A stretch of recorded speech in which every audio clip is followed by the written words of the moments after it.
Assalamualaikum warahmatullahi wabarakatuh. Perkenalkan, nama saya Nasika Salsabila dengan NPM 2311031071. Di sini saya akan membahas materi mata kuliah Akuntansi Keuangan Lanjutan 1 tentang utang antar perusahaan pada bab 8. Yang pertama yaitu tinjauan umum konsolidasi.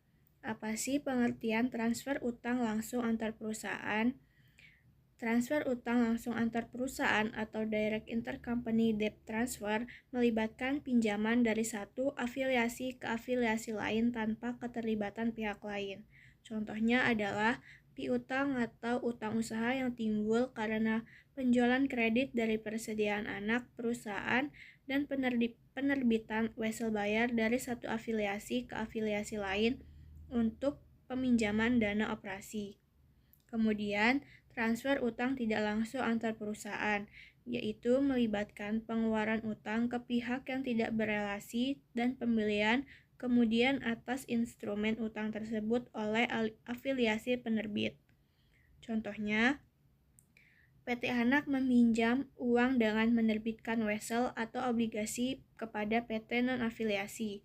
Kemudian, PT Induk membeli instrumen utang tersebut dari PT non-afiliasi, sehingga PT Induk secara tidak langsung mengambil alih utang PT Anak melalui pihak luar.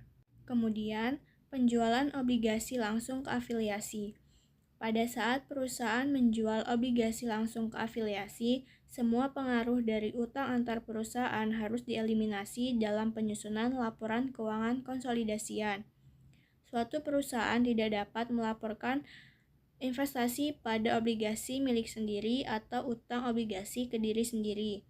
Oleh karena jika entitas konsolidasi dipandang sebagai perusahaan tunggal, maka semua jumlah yang terkait dengan utang antar perusahaan harus dieliminasi, termasuk investasi pada obligasi, utang obligasi premi atau diskonto belum diamortisasi, pendapatan atau beban dari obligasi, dan piutang dan utang bunga yang masih harus dibayar. Selanjutnya, transfer pada nilai nominal.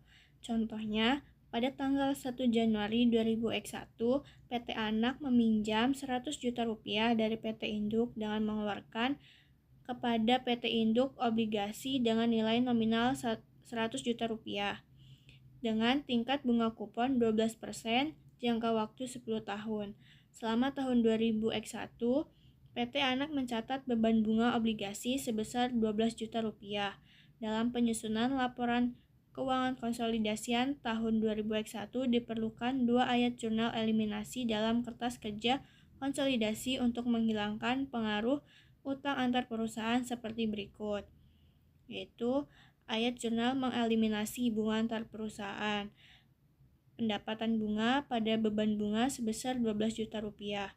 Kemudian, jurnal untuk mengeliminasi kepemilikan obligasi antar perusahaan dengan akun utang obligasi pada investasi pada obligasi PT Anak sebesar 100 juta rupiah. Selanjutnya yaitu contoh ilustrasi transfer dengan diskonto. Pada tanggal 1 Januari 2001, PT Induk membeli obligasi dengan nilai nominal 100 juta rupiah dengan tingkat bunga 12% jangka waktu 10 tahun dari PT Anak dengan harga 90 juta rupiah. Bunga obligasi terutang setiap tanggal 1 Januari dan 1 Juli.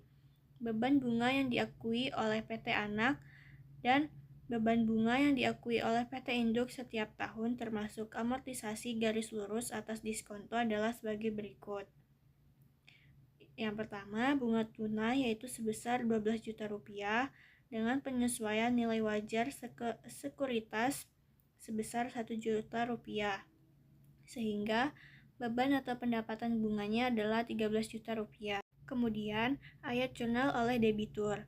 Pada 1 Januari 2001 terdapat ayat jurnal untuk mengeluarkan obligasi ke PT Induk, yaitu dengan akun kas pada utang obligasi sebesar 90 juta rupiah.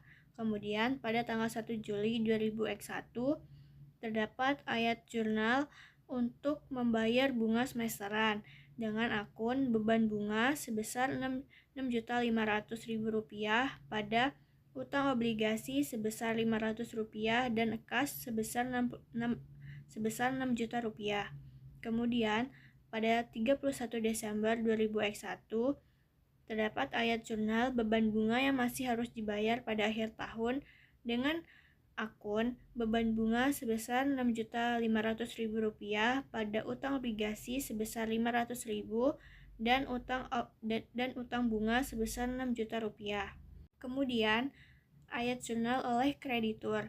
Pada 1 Januari 2021, terdapat ayat jurnal investasi pada obligasi PT Anak pada kas sebesar Rp90 juta untuk membeli obligasi dari PT Anak.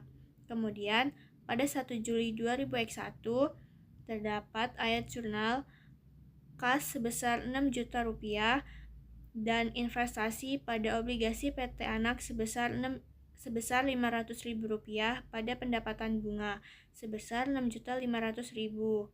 Kemudian, pada 31 Desember 2021, terdapat ayat jurnal untuk pendapatan bunga yang akan diterima pada akhir tahun dengan akun piutang bunga sebesar Rp6 juta dan investasi pada obligasi PT Anak sebesar Rp500.000 pada pendapatan bunga yaitu sebesar Rp6.500.000. Selanjutnya, materi obligasi afiliasi dibeli dari non-afiliasi. Akuisisi obligasi oleh afiliasi oleh perusahaan lain dalam entitas konsolidasi disebut dengan pelunasan konstruktif.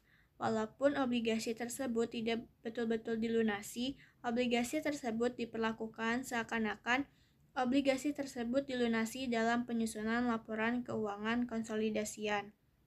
Pada saat terjadi pelunasan, laporan laba rugi konsolidasian untuk periode tersebut melaporkan keuntungan atau kerugian pelunasan obligasi berdasarkan pada selisih antara nilai tercatat obligasi pada pembukuan debitur dan harga beli yang dibayarkan oleh afiliasi untuk mengakuisisi obligasi.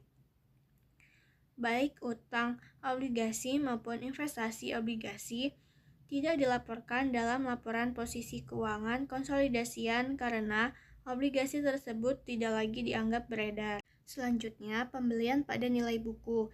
Jika perusahaan membeli utang afiliasi dari pihak luar pada nilai buku yang sama dengan liabilitas debitur, jurnal eliminasi dalam laporan keuangan konsolidasian sama seperti eliminasi transfer utang langsung. Dalam hal ini, saldo utang, premi atau diskonto, serta pendapatan dan beban bunga yang dicatat kedua pihak akan sama, sehingga seluruhnya harus dieliminasi agar tidak terjadi duplikasi dalam laporan konsolidasi. Selanjutnya, pembelian dengan harga lebih rendah dari nilai buku. Harga obligasi perusahaan bisa berbeda dari nilai tercatatnya karena perubahan suku bunga dan faktor pasar lainnya.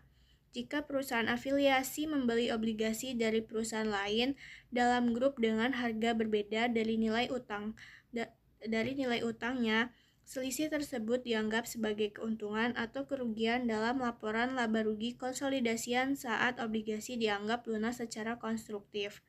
Pendapatan dan bunga yang dicatat masing-masing afiliasi saat transaksi juga harus dieliminasi dalam laporan konsolidasian, karena biasanya tidak sama akibat perbedaan harga beli dan nilai utang yang mencerminkan penyesuaian nilai wajar. Yang terakhir, pembelian dengan harga lebih tinggi dari nilai buku. Saat obligasi afiliasi dibeli dari non-afiliasi pada harga yang lebih besar dari nilai buku, kerugian diakui pada penarikan konstruktif dari utang. Hal lainnya tetap sama dalam proses konsolidasi. Sekian pemaparan materi yang dapat saya sampaikan. Apabila terdapat salah kata, saya mohon maaf. Terima kasih. Wassalamualaikum warahmatullahi wabarakatuh.